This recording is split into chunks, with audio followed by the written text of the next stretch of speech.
What's up, everybody? Welcome back to Corvette Weekly. Welcome back to the live show where we talk about everything and anything Corvette, and that means this guy too, because his middle name is Corvette. If you guys didn't know, so we are going to have a nice chat with Rick Conti tonight. We're going to be talking all about the Grand Sport and maybe sprinkle in a little bit of ZR1 stuff. And actually, you know what? Heck, whatever else is going on in this guy's head, we're going to talk about a lot of that tonight. So. Welcome back. I see a lot of the green names popping up in the chat again. That's awesome. I appreciate all you guys and all your memberships. We did just get a new membership too, which is awesome. Big thank you. So Robert Brunn is now a member of the channel, and any of you guys who decide to become members, you're going to get free entries in typical giveaways. We don't have a sponsor tonight because it's the 5th Monday in December, so no sponsor, no giveaway. This is going to be pure Corvette talk tonight. So I thought what better guy to get in on the pure Corvette talk than the man, the myth, the legend himself over here, Rick Conti. So thanks for joining us, Rick. I appreciate it. Thank you. Thanks for asking, man. I appreciate that, man. Absolutely. So when it comes to Corvette stuff, there's only one person that I hold in higher regard than myself when it comes to Corvette knowledge, and it's this guy. I talked about it on my channel. It's frustrating because I can't do to the degree that what you do because I have a different stake in the game as a retail representative. And in regards to the LS6, you and I've talked off camera for a while. I've had that information for 4 years. But, you know, given it 4 years ago, number one, people would forget, but does it make the car come any quicker? So I get the conversation started. And then for me, I just kind of sit back and watch the show now, watch everybody talk about it. And it's enjoyable for me because my whole goal always has been to provide information on what's going on now, what's coming in the future, to keep people excited and motivated to buy this car. At the end of the day, I and General Motors have the same goal, but sometimes we don't see eye to eye when it comes on the informational part of that. So that's why the LS6 was definitely proof of that. Yeah. So this is actually a great question from Kevin Horan. And this is more of a statement than a question, I think, because I think this is the case. Was Rick the first Grand Sport believer? And I will give you credit again. I am pretty sure you are the first person that was talking about a Grand Sport in the C8 generation before anybody was. Yeah, for a while ago. I don't know when, and again, it doesn't matter, but thank you for that acknowledgement. I mean, that means nothing at the end of the day. It's about providing you guys the right information, trying to steer you in the right direction. And for me, I do have a different stake in the game, but I also am an enthusiast. I'm an owner. I have a deep-seated passion. I mean, half of my life, my career has been this car, and I still feel very confident. I was looking, I had the percentages, and it was just off the top of my head. And sometimes your first inclination is the right. And I was thinking about what the percentages of the model breakdown are going to be for next year. Give me a second here, and I'll probably play with that a little bit. But the point being is what I said years ago, and I still feel even more confident now that the Grand Sport in 27 will be the largest volume produced model out of all Corvettes. More Stingrays, more than Z06, more than ZR1, more than ZR1X, more than E-Ray. I mean, right now, E-Ray is the rarest car for 2026. Is that bizarre or what? They've made more ZR1s than they've made E-Rays. Figure that one out.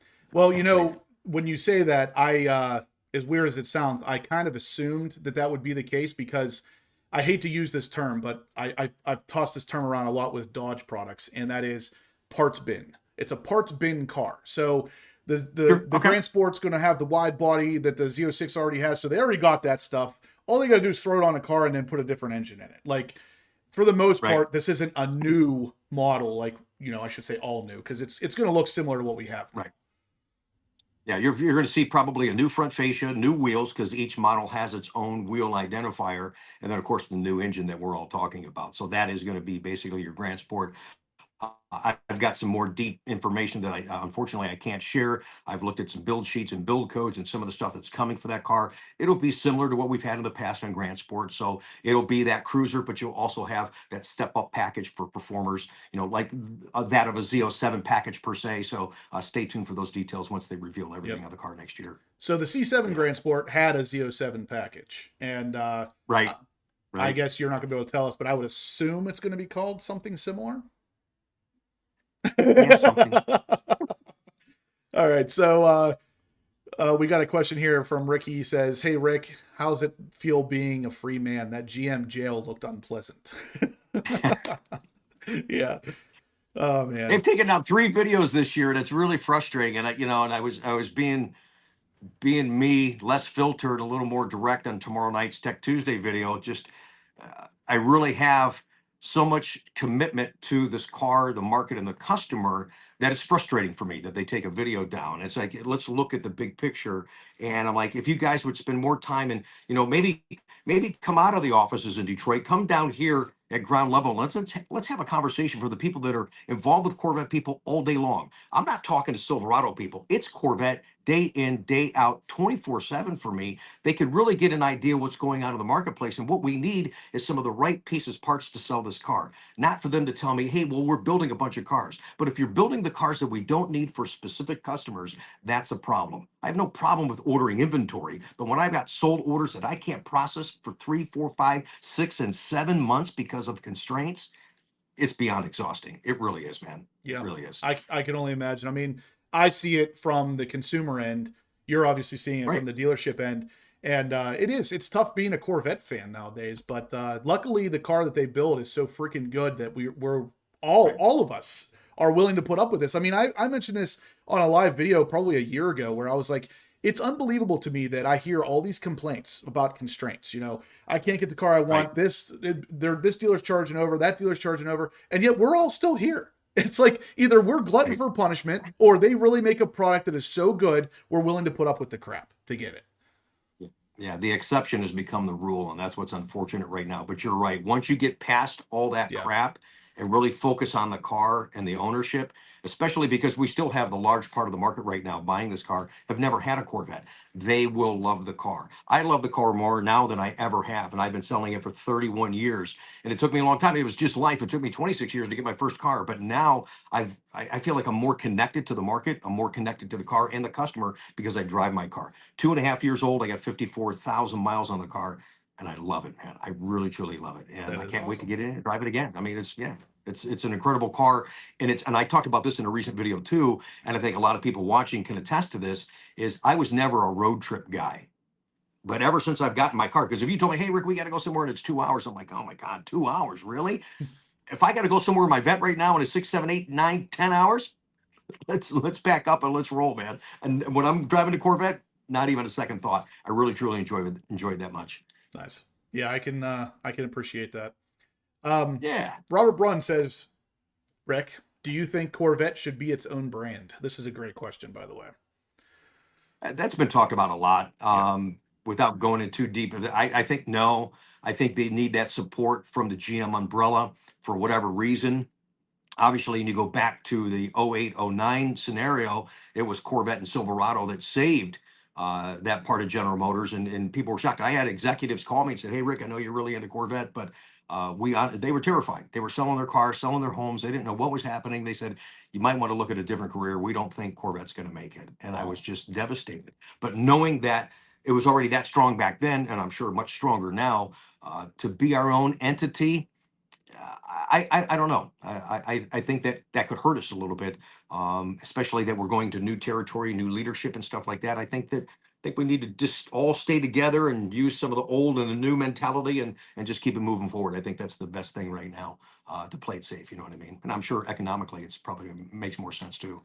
Yeah. Tyrone says, will we get a 1 LT, 2 LT, and 3 LT in the Grand Sport? Yes. How about a 4 LT? Yeah, it won't be like ZR1, and I've not had a chance to do a video on this. Maybe you did, Justin, and I'm sorry if I missed it. That they have the two packages for ZR1. Number one, I said it from the jump, I can't stand that it's 1 LT, 1 LZ, and 3 LZ. Yeah, I don't know why they changed that. Go back to C7, 1 ZR, Yeah. 3 ZR. And Yeah. furthermore, get rid of the 1 ZR. Yeah. Make it 3Z, make it a one packaged car. Yeah, why I mean, because not? back then, I don't have the numbers off the top of my head, but back then I remember in 2019, guy ordered 1 ZR and the difference to a 3 ZR was 10 grand. Yeah. I said, man, wait a minute, dude, you're going to spend 130 grand to save 10? Yep. And then look, it doesn't make any sense. Look at and now you get all the carbon fiber and everything. So it's the same mindset. Make it a one package car, then you can customize it accordingly. And look at the cars now that are fetching the most money from the C7 ZR1 and performance variant. The 3ZR ZTK package, the fully loaded cars, those are what's bringing the money. If you got a 1ZR non-ZTK, it still does all right. It still fetches about what they did back in the day, but you're losing out like 100 grand.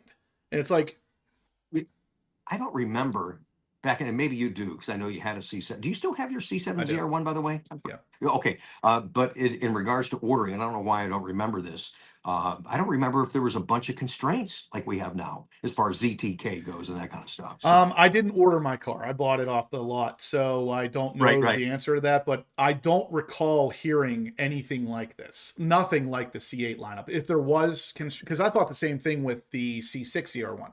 I don't recall ever hearing right. any constraints about that car either. And it's like, this seems like a new thing. And whenever I really stop to think about it, I don't know for sure if GM still does use, I can't remember the name of it now. There's a carbon fiber supplier in North Carolina, Oh gosh, they've Debotech. changed them so many times, dude. They had a couple, and I mean, They used, this it's a place was mess. called Debotech or Debotech, and they used that for the Yeah, C6 and C7, but I don't think they're using them anymore for the C8. And it's like, if that's the case, I kind of spotted the problem. Like, go back to them. Because there was no right, constraint issue back then that I can recall, at least. right. Well, and the thing, and if I could just take our conversation and extend it to another direction, but about ZR1, for those out there trying to buy this car, I apologize to you in advance. It's not our fault. It's not like it was in 2019. We had a plan. GM had a plan for your Corvette dealers. Here, if you sold two Z06s, you earned one ZR1. It was easy math to figure out, easy to manage your lists, and just waited for it to happen. Now we just don't know if and when you're going to get one or none, and it's frustrating. And then when you do get a ZR1 allocation, then you couple it with all the constraints. It's just an absolute nightmare to order this car. And many people, like I said, new people coming to the marketplace that want to buy this car, they don't want to hear that. They don't understand that. And my one phrase that I get, and I'll tell everybody now, I get the car resume.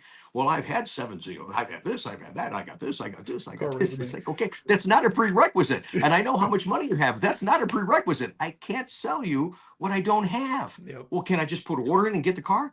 I apologize. It doesn't work that way. And they're like, well, why? Then why are they promoting the car? And why is it on the website that I can build and I can't order it? There's a big disconnect there right now as far as the availability goes. It's going to be like that for a while, unfortunately. I think it's crazy that disconnect is there, considering the majority of people coming to buy Z06s and ZR1s, some of them are Right, coming from, dealing with Ferrari and Lamborghini and stuff. And that's like, those cars I right, can at least understand constraints on. I mean, I guess we're sure, really past that point, to be honest with you. So maybe I don't get that. right, The Corvette, in my opinion, is at this point a supercar. And it's like, people will, sure, argue that point all day. I will argue it back. There is no way that the C7 ZR1 I have, the C8 Z06 I have, there is no way that those aren't supercars. I don't care. There's just no way that they're right. not. So, one person asked here though, and maybe you can tell us without telling us. What's Uh, that? will there be an SUV, Corvette SUV? That I don't know for sure. I've had some detailed conversations a few years ago about that, and I know one of, and I'm not at liberty to say what the holdup is on that. I would have to say I'm 85, 90% we're going to see an SUV. It's going to be a matter of when. I Okay. think there's a logistics issue with that car right now. I think it'll be spectacular. Actually, in my the runway's real short for Ricky. I'm 61 years old, so that is I want to get another C8. I want to get a C9. I want to get a Corvette SUV. Those are my bucket list items before I kick the bucket, and I don't know when that's going to happen, but I'm hanging in there. Well, I think that if it's going to happen, we're 3 to 5 years away from that happening, possibly. not you But kicking then the again, bucket. stuff. Oh, me kicking the bucket? Yeah, Oh, not, hell not no. I was gonna say, you kind of made it sound like that's how far we are away from that. We don't want that. Dude, there's some days I ain't gonna make it 3 to 5 minutes, let Right. alone 3 to 5 years. Or no, 3 to 5 years, I think, before we see an SUV. You're so silly, man. But yeah, stress is crazy because it's frustrating not to be able to answer those questions. I had one guy actually really truly got mad at me because we teased it a few years ago because we got some rumblings that it was coming and they were developing and that kind of stuff. And again, more I can't really say, but this guy says, "Oh, I'm on your list, and I want to plan a vacation. I haven't heard anything about ordering my SUV." Well, you haven't heard anything because the car doesn't exist yet. So cool your jets, and we'll let Right. you know when it's there. But I get yelled at. I was like, here, that Chevy's not getting those phone calls. No. It's crazy. But yeah, I think we do have one coming. It's just a matter of when. And I know there was a big debate on if that's a smart idea. All you got to do is ask Porsche. It Mhm. saved their butt by going to an SUV and a 4-door. Yep. They sell more of those than they do the two door car. So Yep. I think it's a way to diversify the brand. I've seen a younger demographic with C8, and I Yeah. see a lot of these guys in their 40s that still have kids, would love to get a Corvette, kind of looking at it, planning years down the road. But if there was a Corvette SUV and it was built specifically new from the ground up, Corvette SUV, still a good value, good performer as an SUV, that I think some of these guys would buy that and they kind of have their Corvette and still take care of the kids. I think it's a way to really, continue the life of Corvette in that regard. I think it's inevitable at some point. I really do. I think we need it. I Yeah. agree. I think my only concern with it, I think I probably speak for everybody when I say this. I don't have a problem with the idea of a Corvette SUV. My only issue is don't do the typical GM thing and take, a Chevy Blazer and slap stuff on it and call Yep. it a Corvette. Like make it Yep. a special, its own thing. 100%. Then Yep. then people will buy that. Absolutely, they'll buy it. Right. If you remember the Chevy Blazer, we did a video on this I think, as a matter of fact, talking about the SUV possibly coming to be many years ago. Now they've changed the front fascia, but if you look back at some of the old new style Blazers, in the light bar in the grill, it was a Stingray emblem sideways. Yep. On It both looks sides. similar, yeah. I mean, that's a freaking Stingray. So I was like, are they, this, I think GM gets into this, the Easter eggs and hiding things in plain sight type of thing. I really think they get off on that. I think they do. Yeah. And then watch us and laugh, sit there in the offices and laugh, Yeah. as Well, we're we trying to figure it discover out. stuff on the cars. Yeah. Right. Yeah, exactly. And it's fun. Yeah. Why not? So Right. Riptide Rick says, I love that name, by the way. He says, of course the answer to this is going to be no, but this is going to take us into our next conversation here. Will the SUV be mid-engine? I don't know that I've ever seen a mid-engine SUV, but my other concern for the Corvette SUV is that they're going to make it full electric, and that would also be a mistake. So That'd be a huge mistake. And I think they know that. It's unfortunate what's happening with E-Ray because it's an incredible car. If anybody's ever driven it, they realize what an incredible experience it really is. It's not about gas mileage, it's about the experience. And because the thing takes off like a slingshot, then you realize why it comes standard with ceramic brakes. It really is neat. They've not done a good enough job, in my opinion, and others have said the same thing, on promoting and even supporting that car. I complained about this in one of my constraint videos just recently. It's been 3 months since I've gotten an E-Ray allocation, and I have customers on my list that want to order an E-Ray. We actually went out and bought, again, just to try and play the allocation game. There was a dealer sitting in, I think it was Vermont, with a new 24 E-Ray. So what the hell? We bought it for a song. We're selling it $20-some thousand off list, making nothing just to sell it, turn it to earn an allocation, in hopes that we can take care of somebody else, wanting a 26 or what have you. But you'll get that car, basically a new car at a used car price. It's a neat opportunity. So we're still trying any way we can. Yeah. What do you know, if anything, about the Grand Sport being offered in a manual?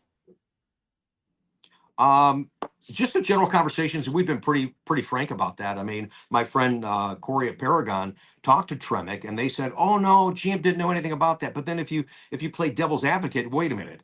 Are we getting played right now? Was this a marketing ploy to get feedback and see what the market thought about it? Why would you spend all that time in R&D to develop something that you're not going to use? Really? I find that hard. Oh, we have nothing to do. We just want to spend all this money. Okay. No, there's a reason. There's a reason for that. Oh, I just had an idea. Let's just make a mid-engine Corvette. I'll make a manual. Yeah, let's do that. You got nothing else to do today. Give me a break. Yeah. Oh man, there's something going on with that thing. Even if it's offered aftermarket, that's cool.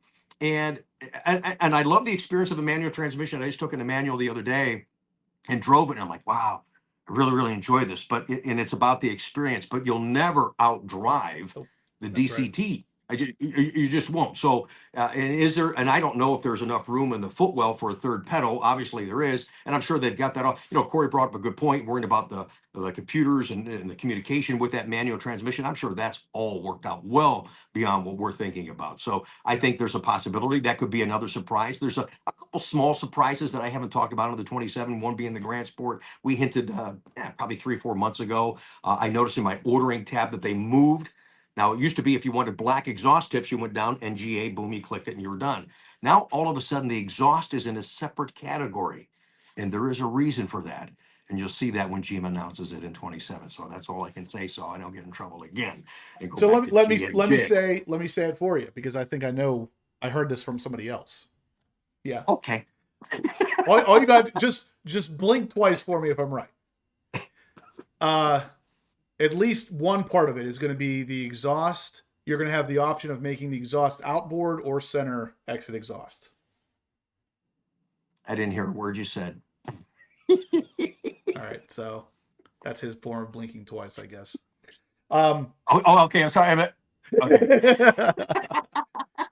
So no secret there, I guess. There's at least one other person that knows something about that. Yeah. We'll just say that. Yeah. I had that information for about a year, and it'd be interesting to see how that plays out, especially with the other models, if they're going to reciprocate.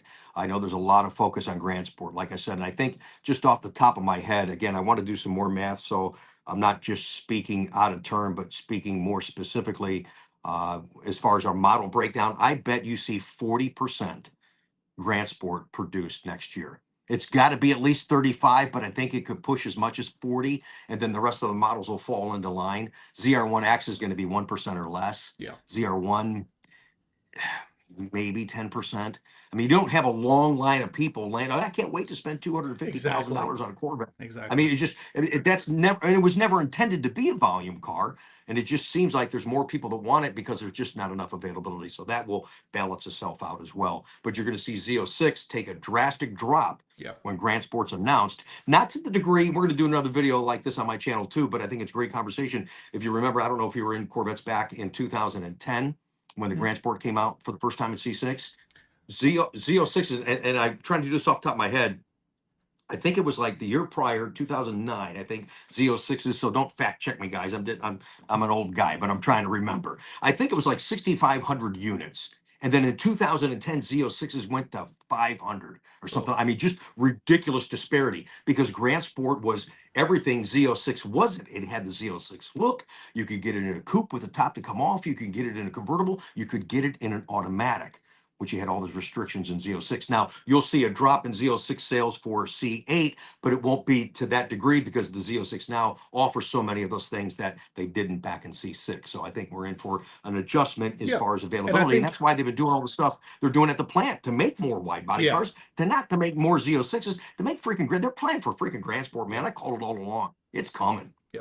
Like I said, you were the first one I can recall talking about a Grand Sport in the C8 lineup. And everybody, including myself, everybody was saying, oh, okay, E-Ray replaced the Grand Sport, because that's kind of what the leaks indicated. Oh, yeah. And, and then I thought, you know, I made a video about the Grand Sport, I think it was almost 5 years ago. So even then, you were the only guy talking about it. So I made that video based off stuff that I was hearing from you and some other whisperings, but I thought there's no way that this is actually going to happen. The E-Ray replaced this thing. But real quick on the manual topic, the manual transmission, the one thing that didn't really register for me was that the transmission is built to the exact spec of the transmission we have currently. So it's like, how are you going to, how are you going to build that transmission to perfectly fit in a C8 and then not put it in a C8? Like 100%. I mean, I don't know for sure we're going to see it in a C8, but we're definitely going to see it in a Corvette at some point. It's that simple. Maybe it's an early C9, who knows, but I would be surprised if we don't see it pop up somewhere. No, in regards to Grand Sport, because that's really the main topic of your thing tonight. For those that are questioning why a Grand Sport, in my opinion, you know, we've got such a broad availability of models right now. I think the Grand Sport really makes a lot of sense, and it fits right in between Stingray and E-Ray. So it's perfect. It offers a great sense of boldness in style and performance and still drivability. I think it covers the whole gamut of Corvette, and it's going to do it at a different price point. So you'll have Stingray, it'll be Grand Sport, E-Ray, Z06, ZR1, and ZR1X, and I think that'll be it. And I still think in my heart, just, you know, not necessarily Intel, more intuition than anything. I think there is a Zora car coming. We've talked about that before. I think there is a Zora car, and I always said if you're going to do it, because we've not really heard much about it. Everything's kind of focused on ZR1X and trying to get that off the ground. But if they're going to do a Zora car, which again, I think they will, in my mind, as a Corvette guy, not some of this new regime, let's go back to heritage and special. If you're going to acknowledge him and make a special model, you need to do it 1 year only. Yep. It needs to be dynamic and so far different than everything else you have. Just don't give me a bunch of freaking decals. Give me something really cool, dynamic, Right. active aero, and then also make it a very limited car. Yep. I think it'll be limited in that regard because they can't build the damn thing anyways. Right. So I'm thinking probably 500 or less That's would be the Zora car. exactly what I've been And that's saying. a car that potentially that could be our first $500,000 Corvette. Oh. That's my prediction. I speculated in the very beginning when everybody was still thinking that the ZR1X specs were that was the Zora. Right. Oh, no, exactly. That That's right. was going to be a 1-year car, and it was going to be $250,000. At that point, I thought that was a lot for a Corvette. So And that just goes to show how much has changed. changed. Be numbered. Yeah, they need to be numbered and stuff like that. You know, if you go back to the launch of C8, and Taj is so much more advanced. A lot of credit goes to so many guys along the way. But I look at Zora, look at Taj, but Taj was the guy that really had the focus when he took the job to bring mid-engine. So we always had a lot of respect for Zora, but he'd done things that Zora never thought about. But at the launch of C8, it was delayed. When they were doing that in New York, Taj, remember the one video, he had to ask for the right to put the Zora stickers on the car in New York. It's like a guy like that had to ask, are you kidding me? Who's running this freaking thing right now? And I think at the end, he never could get a clear-cut answer. And he said, screw it. He had a roll of them. He just took them out of his jacket. And he just started sticking them on the car. Like, yeah, gonna go Taj. Yeah, I mean, it's better to ask for forgiveness than permission. That's Yeah, always the case. You know that. Don't I know that? Right. All right. Oh, really? I didn't know I wasn't supposed to share that video. Yeah. Oops. It won't happen again. They're like, Rick, you said that last time. Oh, I did, didn't I? I forgot. We got a question. From Brand's Garage? He says, are there pre-order lists already for the Grand Sport? I'm going to say no. Oh, are there? I do. It's a pre-order list, and I'm glad you mentioned that because people are like, hey, I'm going to go through. There are no specs to go through. Right. There are no pricing. There is no ordering. Name, phone number, email, and then when ordering commences sometime, we're assuming if everything changes over like it normally does, probably in that May to June timeline, then we'll start ordering cars. I think you're going to see an official announcement from General Motors about the Grand Sport. Again, it'll be the typical over promote, under deliver. We'll probably see something well before the bash, and that will fuel more conversation. I think we are. They'll probably acknowledge the car's coming. And that will get us talking for 6 months before we can actually start ordering the car. I really think there's something coming soon. Okay. So interestingly enough, one of the things that I wanted to talk about tonight was a poll over at the Mid-Engine Corvette Forum where they were talking about when do you think the 2027 Grand Sport will be revealed? Now, before I ask you your opinion on this, I want to put this up on the screen here and show you guys what everybody else has said. So we got 3% of the people thinking it's just around the corner within the first 15 days of January, 13 saying January 16th through the end of the month, 3% saying February 1st to February 10th, 0% saying February 11th to 19th. But the big one is the NCM Bash Week at 50%. So where do you think we land with this? The reveal, not again. Yeah, the reveal, the acknowledgement that the car exists and it's coming again to give us that 4 to 6 month promotion and get ready for the car. I think it's that mid to late January. That's just my opinion. I have no intel. I think that's when it's coming personally. Okay. I'm using my marketing sense. I think that's when it's coming. Okay. I speculated pretty early in spring as well. So, I mean, I guess technically January 15th is not spring, but I think we will see the car before the bash and it will be at the bash. And I think that's the best way for them to do it marketing wise myself. So that makes perfect sense. Yeah. Yeah. There'll probably be EX cars at the bash. I don't think they'll be running CTF cars just yet, but it would be unlike last year. Let's call a spade a spade. I mean, that was a flop at the bash last year. It really was. It's just like all the new regime took over. Did you not watch any of the past bash events to realize what that was all about? Because nobody got it. And it was unfortunate. I never saw anybody upset. So at least provide the information. They take the time to come and be there, which I think is incredible. Then utilize that from a marketing standpoint. They get the information from us and the feedback on the car to start building cars that we're eventually going to buy. Then why not do the whole deal? Make it a nice presentation. The thing that drives me insane is it's like none of us are there because we're super pumped about a tire company. You know, technically it's Michelin, you know. None of us are there for Right. that. We want to see what GM's working on. We want some little nuggets of teasers, you know, stuff like that. And for the most part, I guess last year we got 2 new colors, but everybody there, Right. every single person there knew the new interior is coming. Let's see that. And it's like they did it on Right. purpose. It's like, oh no, we're Yeah. purposely not going to show you.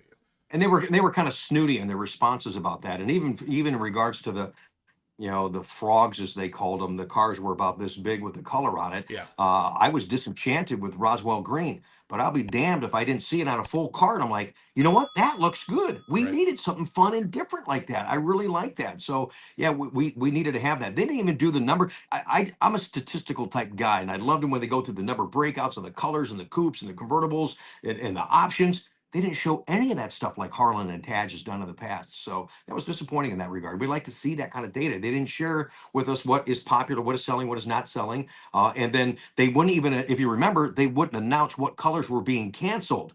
That'll be at a later date. Huh? What do you mean a later date? Yeah. Why not right here Rapid when Blue and everybody's Seawolf here? Gray were gone, but it's just like, Yeah. why would you respond that way? Yeah. It's like, here's the new colors. Great. Well, what do they replace? And it didn't really matter because you couldn't order the darn things anyways at that point. They were really truly over. Yeah. So let's talk at least what your speculation is here on the price of the Grand Sport. I'm going to say between 85 and 95 to start. Yeah, that's right where I've always said 85 to 89.9, I think is the range. I really do. I think that's spot on. And then it'll go up from there depending on how fancy you want to make it. But I think that's perfect. Again, making it fit right in between Perfect. Stingray Yep. and E-Ray. Yep. I think it works. I mean, because most of the people will do 2L. Gosh darn it, I hope they don't call it 2LZ. I'm assuming 2LT. So 2LT or 3LT. The 2LT is a better value this year. 26 is, being able to make it look like a 3LT, but we'll see what they have to offer. I'll be curious if they offer like the carbon fiber steering wheel, the E-Ray and Z06 share, ZR1 share. Be kind of curious if they do that kind of stuff too.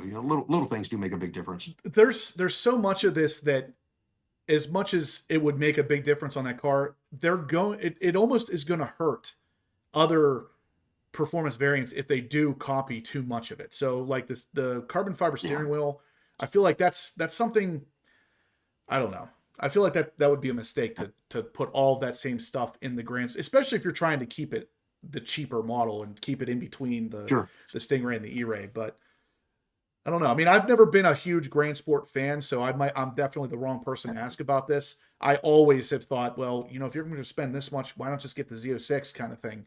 But right.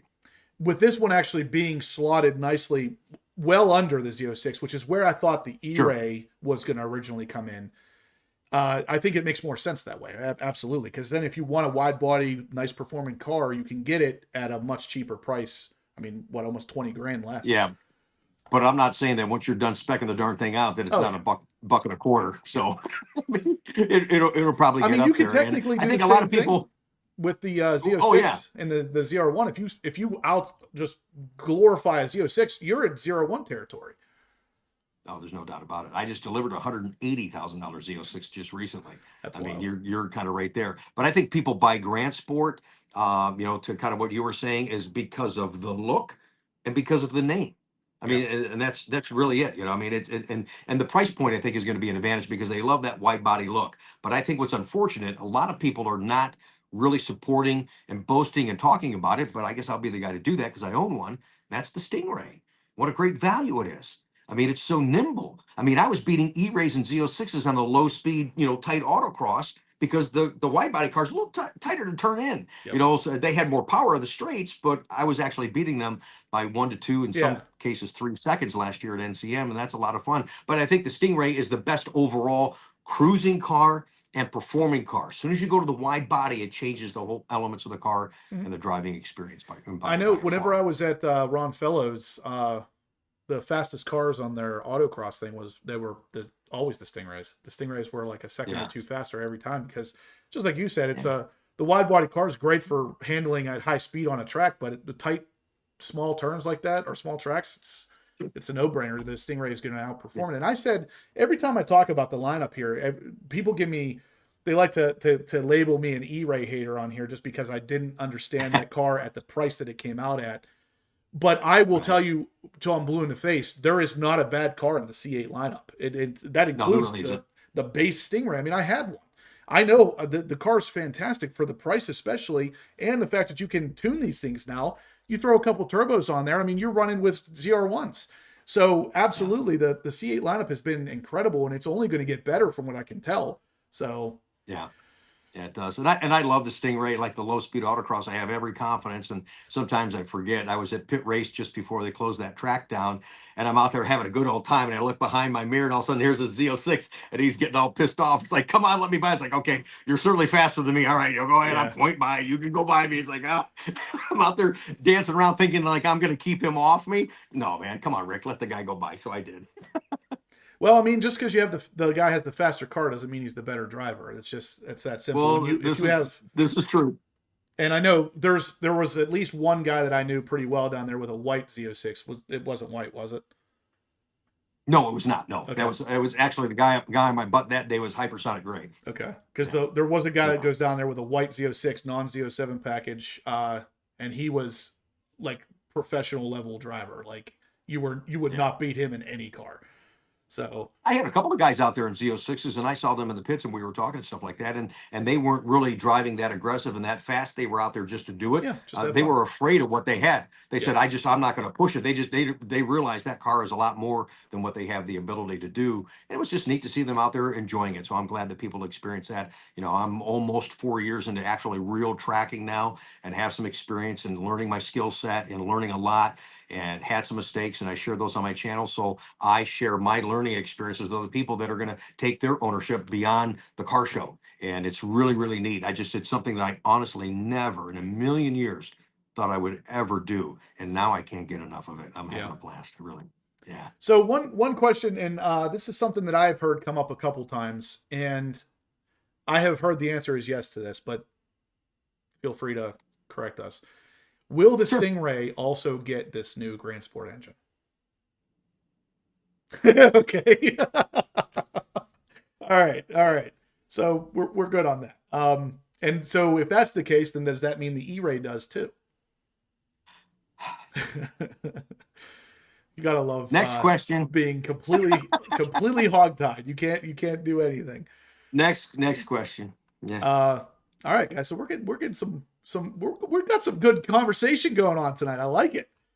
The Let's problem see. is you can see my face, and I don't have a good poker hand.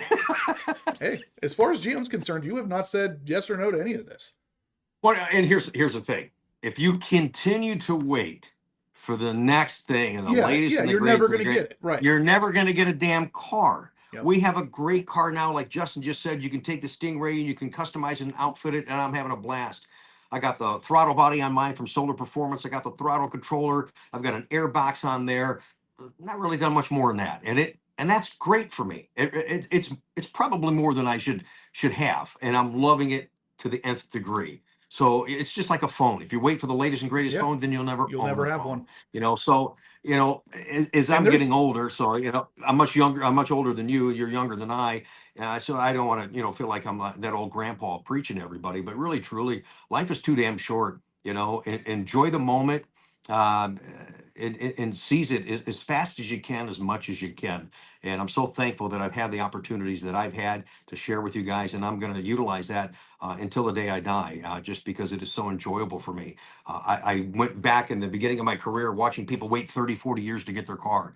We're in a different regime, different market right now, and I think people are realizing that. Why wait until I'm so old that I can't even enjoy the car? Yeah. If you're in a position financially to get the car, I say get the car, because it's going to provide experiences that you've never had before. You're going to go places you never went before, and you're going to meet people you've never met before because of this car. So get out there, drive Very it, true. and enjoy it. Really, truly. Yeah. I mean, on that topic, to piggyback on that, I literally started my YouTube channel because of my very first Corvette. It was a C7 Z06. I literally started the YouTube channel because of that car. And Cool. It has changed my entire life on more than one level. Just YouTube, not even just YouTube.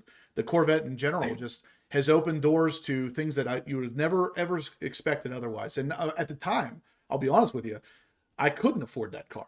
I did everything I could to make it look like I could, and I did it anyway, but I couldn't afford it. No, that's right. No, I totally understand it. I got life and all kinds of situations going on, but utilizing my position as a retail representative, I want to continue to be that Corvette farmer and plant those seeds and people that I see and let kids sit in the car when you're at a parking lot at a shopping mall, take them for drives. For the longest time in 21, when I had my car, we didn't have a car for sale in stock for 4.5 years. I can't even count the hundreds of times I put my hardtop convertible up and down, demoing that, letting people drive my car in an effort to sell the car. Yep. And it was great. It was watching people because they couldn't get that anywhere else. Hey, I really like to drive one. Well, you can drive mine. What? Really? Yeah, let's go. It was a win for everybody. It really was. It was really enjoyable. And I was seeing the effect of that car, how it had on people, not just from the sales aspect. Like, I got to do more of that. We did a video with a launch control. I literally walked into McDonald's and I said, they go, hey, nice car. They saw my shirt. They go, yeah. They go, I have my car's right. Oh, that's really nice. Go, hey, want to drive that in the video? Yeah. I go, you got a license, don't you? Yeah. Okay, great. Maybe at the church down here Friday night, we'll do a video. Nice. That's how we did it. But I got a raw reaction to people that never drove Corvette, and they'll remember that for as Forever. long as they live, and they'll always talk about that. Yep. So that was cool for me. Yeah. So one other question, and we've kind of kicked this around on the Monday Night Lives. I could see this going either way, but Jamie asks, Rick, do you think the E-Ray will continue or be discontinued / renamed? You're only seeing it discontinued because of guys out there making videos. No disrespect to Justin and other guys that don't sell the car. They got to make content. When you see slow sales, you assume the worst. So that's what sells is drama. But no, not at all. The E-Ray will continue. It's unfortunate, like we said earlier in the program tonight, that GM is not supporting this car and promoting this car in the manner in which I think that they should. Would it go through? I talked about this weekend with a really good friend too. Would it go through a name change? There's been rumor of that.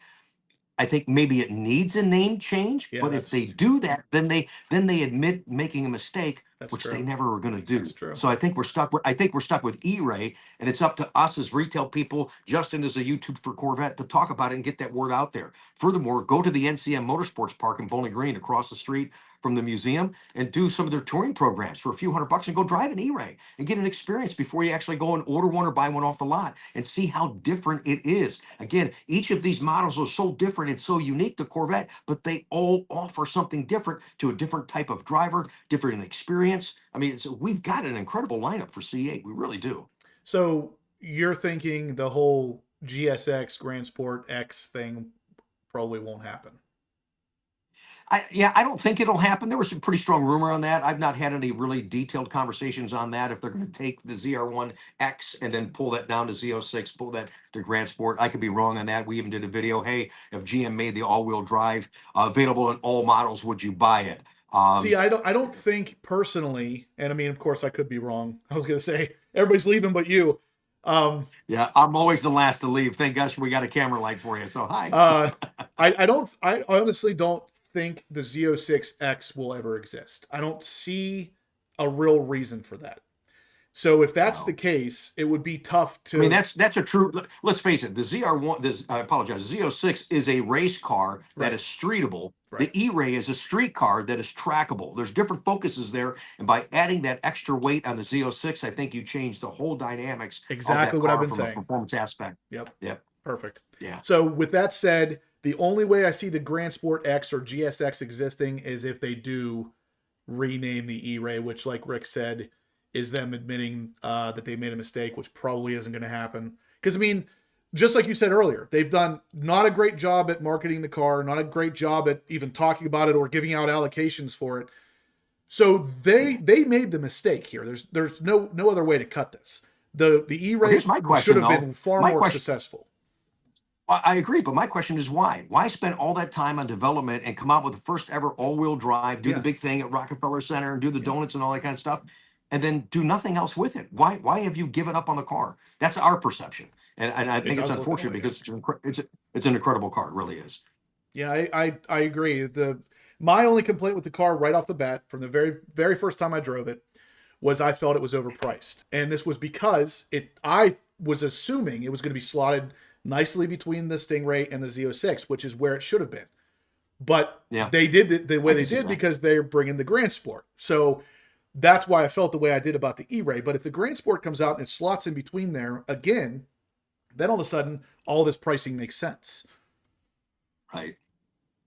Yeah, but the all-wheel drive component is incredible from a performance aspect. I experienced it for the first time a couple of years ago, driving it at the NCM Motorsports Park and learning my tracking stuff. I never felt an all-wheel drive car when you're taking that off-camber turn and going uphill, and that all-wheel drive is just pulling you through. I mean, pulling you through that turn. You're like, oh wow, does that feel good, man? It's like, yeah, it was the real deal, man. So It was incredible. if that's the case, let me ask you, because I know you made a video on this maybe a year or two ago, where you were saying what car, if you were going to get another car, what car it would be, whether it would be the Z06 or the E-Ray, and you ultimately ended up saying the Z06.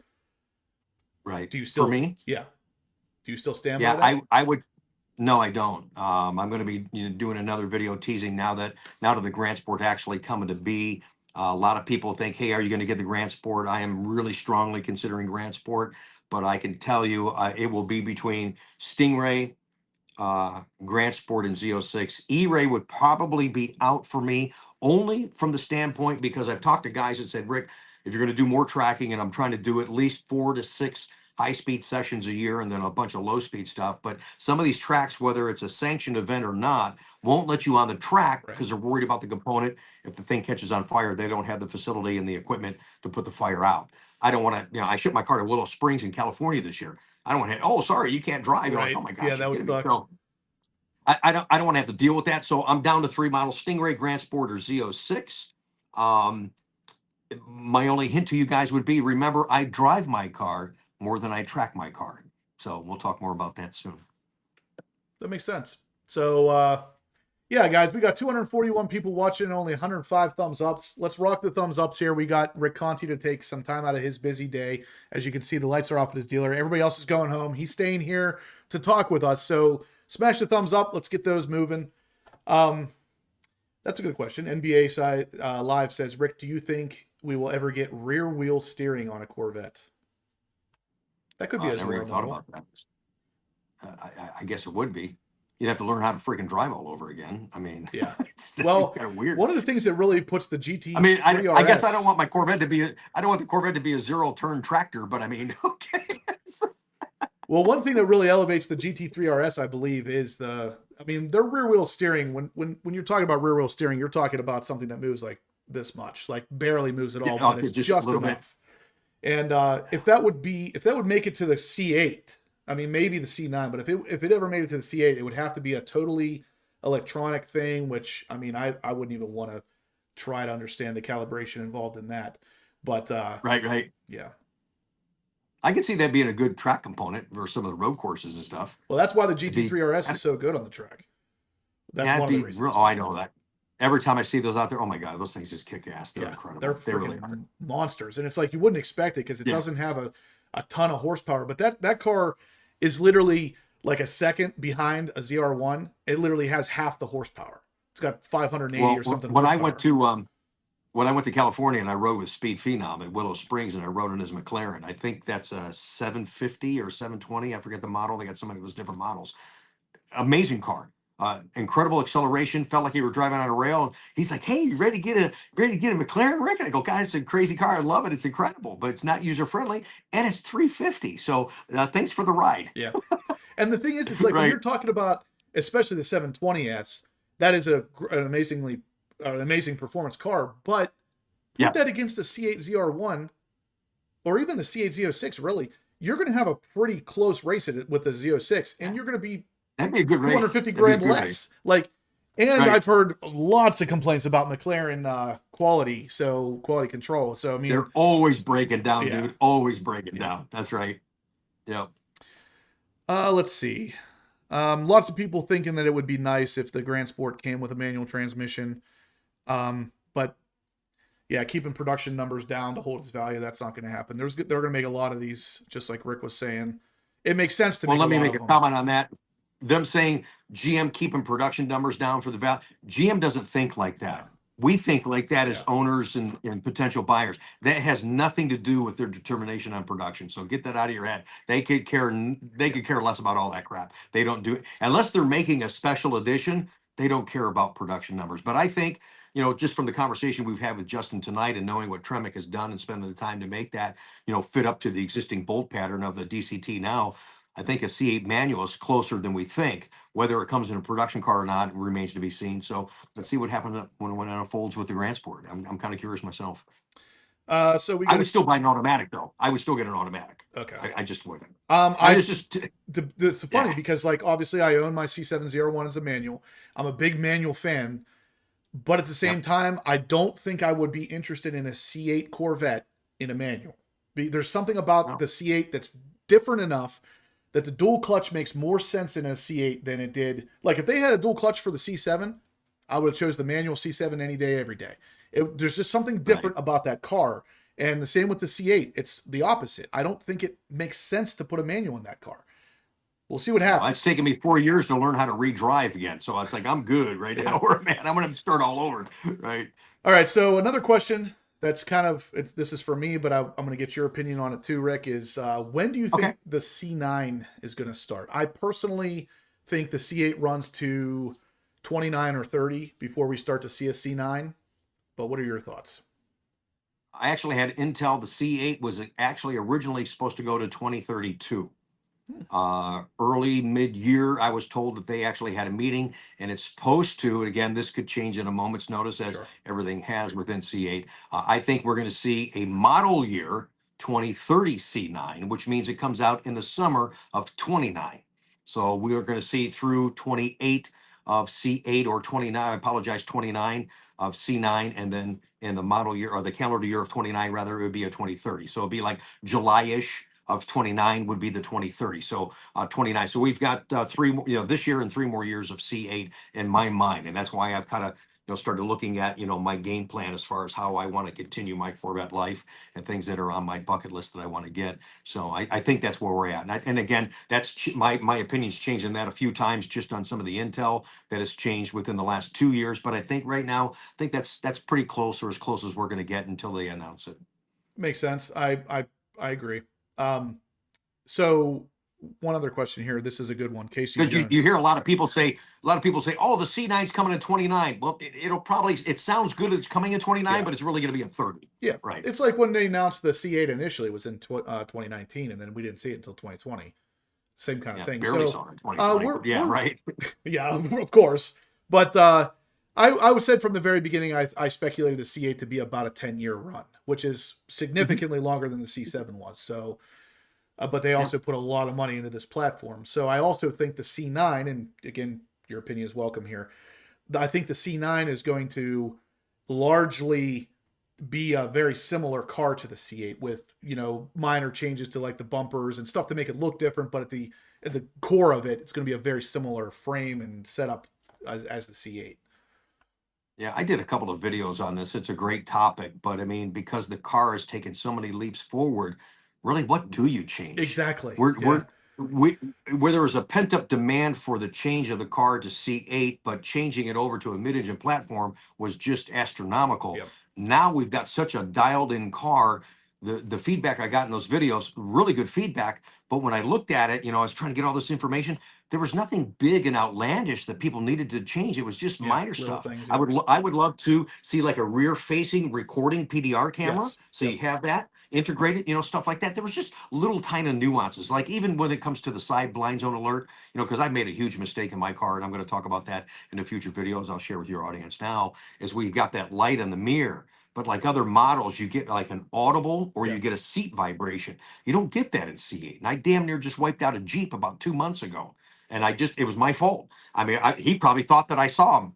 I didn't freaking see him, and I almost sideswiped him. I was coming over, and he was right in the blind spot, and there was the orange light in the mirror. But shame on me for being in a hurry and not paying attention that the light's there. Yep. Had I had an audible or a seat vibration, I would have been less inclined to actually almost cut that guy off. So thank God I saw him at the last second. I saw his fender pull into my window, because you couldn't see anything back there in the blind zone. I was like, oh my gosh, just little tweaks like that to C9. And again, maybe some styling cues difference. Some people say, hey, it's too curvy, it's too edgy now. Maybe slow it down and round it up a little bit. I don't think we need to go back to the C5 era, but I love the way the car looks right now. So really, where do you go with all that? So that's hard to say. I think minimal tweaks. Yeah, that's where I'm at with it. And I think it's funny because I made a video, and actually I said the exact words that almost what you said whenever I made the video about the ZR1X being 1,250 horsepower. where do we go from here? Like Right. you can't just Right. keep jamming horsepower in a car. I mean, this is coming from a guy with Right. the channel name Horsepower Obsessed. You can't keep doing that. Like 1250 Right. is massive. Where do you go from here? Because now the C9 is Yeah. gonna start over. So now we're gonna have, a C9 Stingray or whatever the C9 first car is. It's not gonna be 1250 horsepower. So it's like, how do you what do we do? So I Well, GM mean, has set they've set the precedent for the playbook. Entry model, Grand Sport, mhm, Z06, the ZR1. So I was like, we assume that for C8, and now it's all coming to be, yeah, and then we'll start that all over again in the yep, C9. When does the Grand Sport come out? When does the Z06 come out? When does the ZR1? We start that all over again. yep, I hope I live long enough to see it, but it's like, again, back to what we said at the beginning of the show. Let's just slow down a little bit and enjoy what we have, which is exactly, really yeah. a remarkable Especially car right now. especially at the prices. I mean, maybe you could talk to us a little bit Yeah. about what you're looking at on your lot, but like I've seen the Z06s for 20K under, the E-Rays for around that. I haven't even looked at the Stingrays. The Stingrays are probably somewhere near that too. And it's like 20K off sticker for a brand new car that, not even a year ago Yeah. was going for 50K and those over. and those aren't realistic deals, and those are isolated deals. So people see that, hear that, those deals are out there. I got an E-ray like that. That's not everything. It's going to be isolated cars. Maybe there's special purchases. Maybe they said, here, we're going to take an ad budget, and hey, rather than losing $10,000 on this car, we're going to put that money on this car to market it, to encourage us, to sell this car, then maybe sell a couple other cars. But there's not that kind of margin in these cars. There really isn't. And when you focus just on the price, I think you lose the focus on the product itself and the value of what it is. And unfortunately, even price right now is not selling the car. There's good deals right now, right in front of people's faces, That's and they true. don't have a clue what they're looking Yeah. at. They don't. I mean, they just don't. And it's, from a dealer standpoint, I know there's not that much margin in there. So if you try, I hate to make my conversations about price. But again, it's just, how do you instill the value, or how do Yeah. a good deal? Let's face it, a good deal is all perception. And it's not all numbers. It really isn't. Sometimes it's the ease of doing business, like the Oh, California 100%. clients I deal with. Yeah. Or you're going to sit out there for 4 or 5 hours and not get your questions answered. You can get on the phone with me. You can get a deal done in 30 minutes. You can get it signed up in 15 minutes, and we get it scheduled. Done. I mean, done. If I got a car in stock, done. That truly that easy. So, and that's how it's supposed to be, especially in today's era with technology and e-sign and that kind of stuff. And if you're dealing with somebody like myself and our company that's been doing this for a long time, it's not just some guy that just got on Facebook. I'm going to sell me a Yeah. Corvette today. Oh, are you really now? How many have you sold? I've sold 2 in the last 10 years. No, you want to deal with somebody with some experience, Yep. some passion, and some knowledge and appreciation for you. I know how to facilitate these things all over the country. And talk about museum delivery. A lot of dealers don't even support that. And it's unfortunate. So it's a different era right now. It's a different market. And I talk about this in tomorrow night's video too. So you kind of brought it up. So let me just throw it. It's tough right now. The market sucks right Yeah. now. And it's taken away from the goodness. There's so many good people in good situations that we all have a tendency to focus on what's bad and negative. I'm down right now this year, 60%, bro, from last year. Ouch.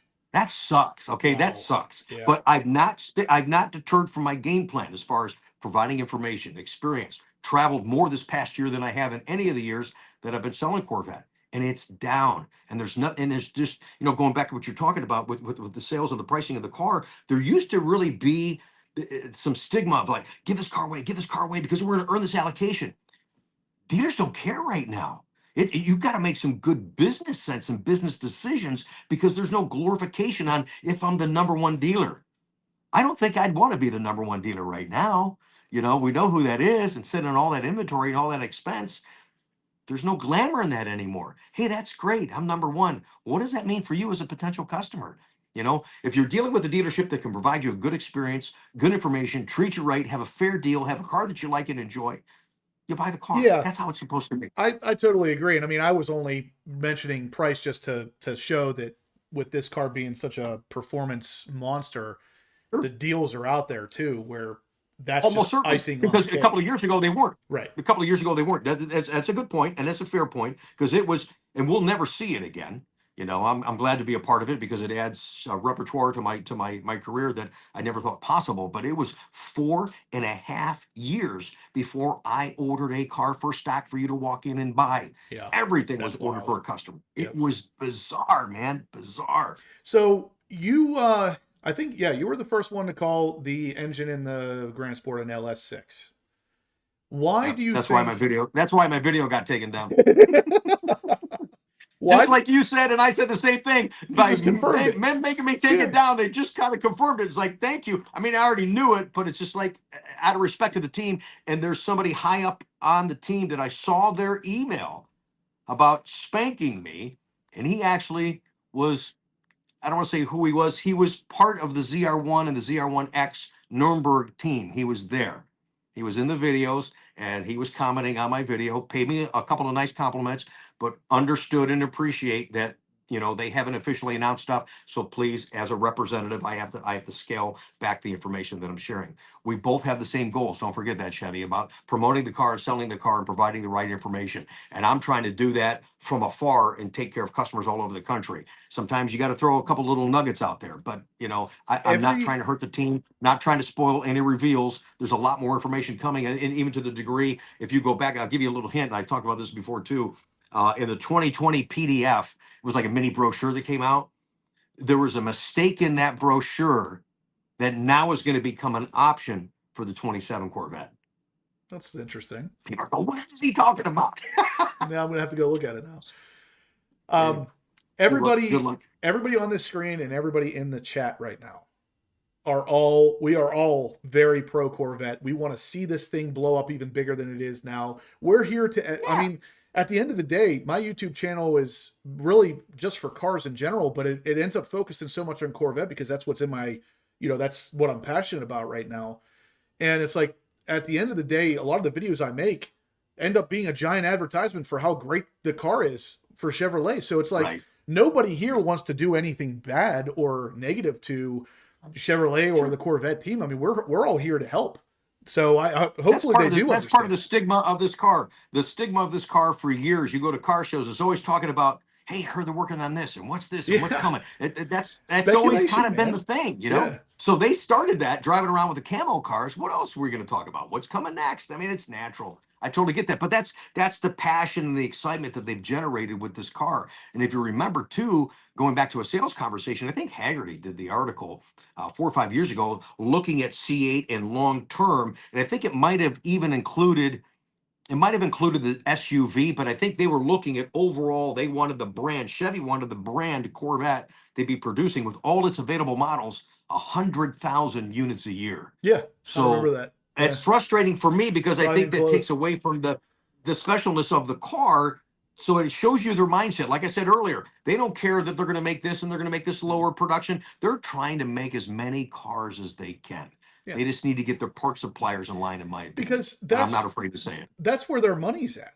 Them making the car is where the money's at. They don't make any money off making one or two of them where the guy that buys it's going to make a ton of money. They don't make that money. So their money is made in volume.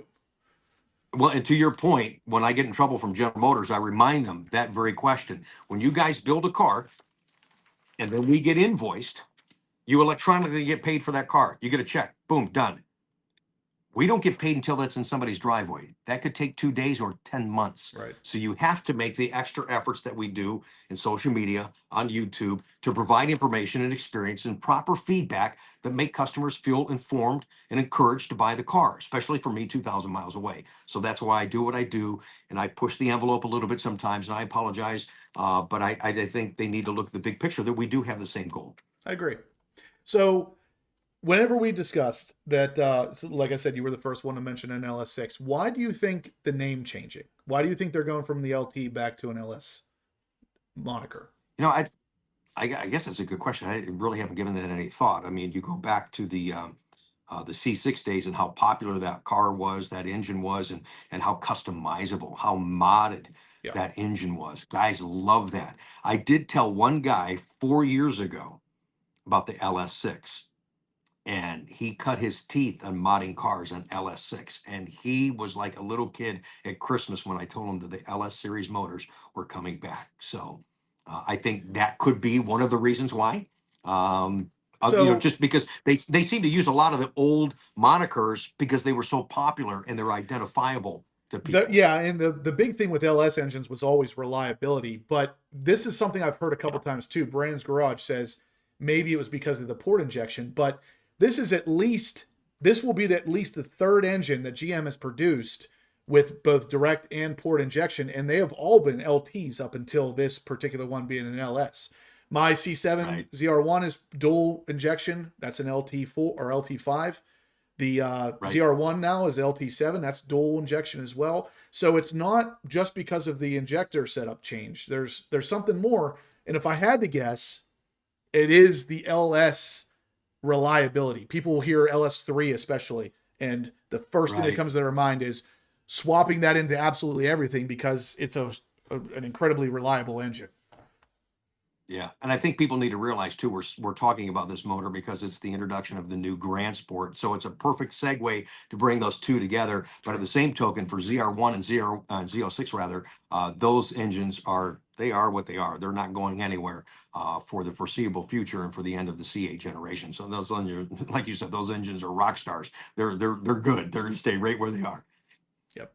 Yeah, I don't see any reason why they would change. I mean, they made a huge deal out of the LT6 engine, and as they should. That thing is a freaking monster. Producing the amount of power that it does without turbos and stuff is incredible. But Right.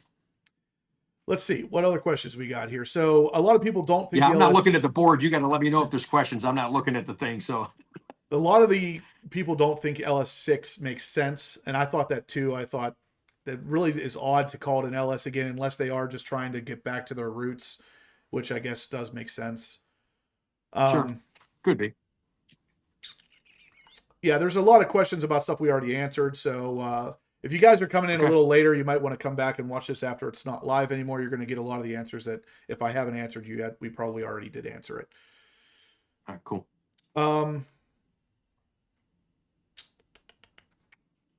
Did you get a chance, Justin, to hear that sound clip that I had on my video before it got taken down? I did. Yeah. And that's why I felt obligated to make a video on it, because I was like, that the sound of that thing is definitely something different. So it almost sounded like an LT2 and an LT6 put together. There was like more burbles and more almost. I mean, it was more throaty. It wasn't as pitchy as Z06, which is dynamic. Right. It was more throaty. Like an LT2, but it wasn't exactly like an LT2. It was there was more pretty to sweet, it. man. Yeah.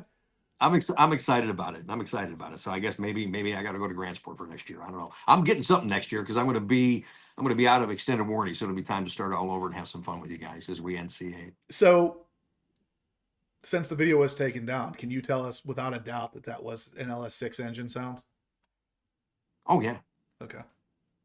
100%. All right. 100% without a particular option to actually.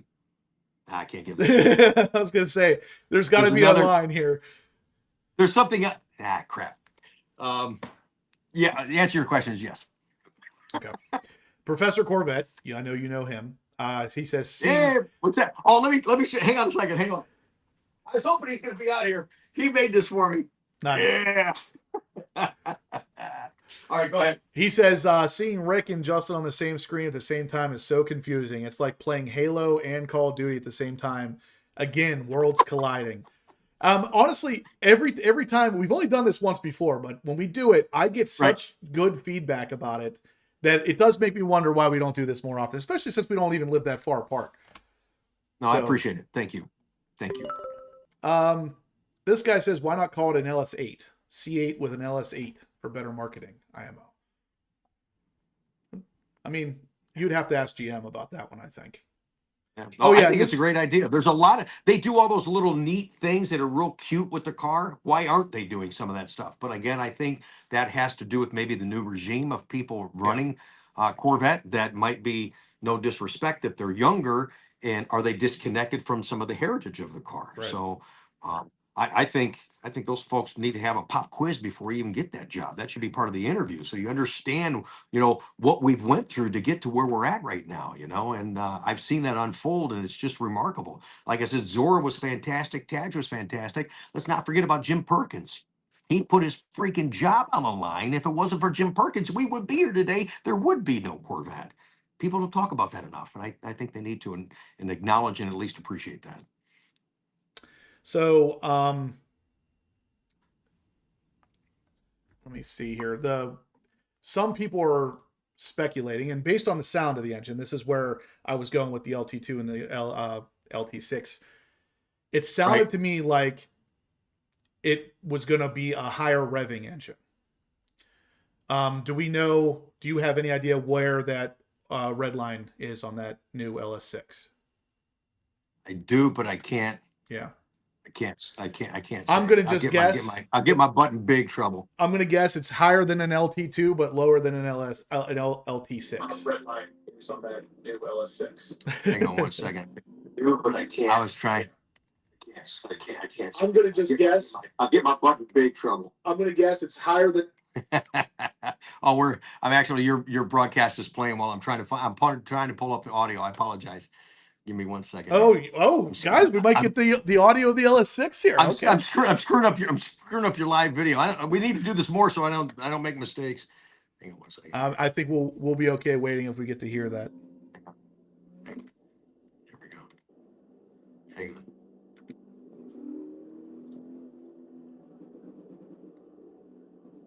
Could you hear any of that? A little bit. Yeah, a little bit. It's hard. And I don't want to get in trouble, but I mean, that was the burbles that you're talking about. And yeah, we're in for a great surprise with that car, but not to take away from what a great car we've got right now. Absolutely, this is just going to be a new model. And it's going to bring us stuff that we haven't had to C8 that I think a lot of people were waiting for. And some will or won't get, and they'll say, "Hey, that's a nice car, but hey, I'm going to give me an E-Ray. I'm going to get a Stingray or something like that." I mean, that's cool.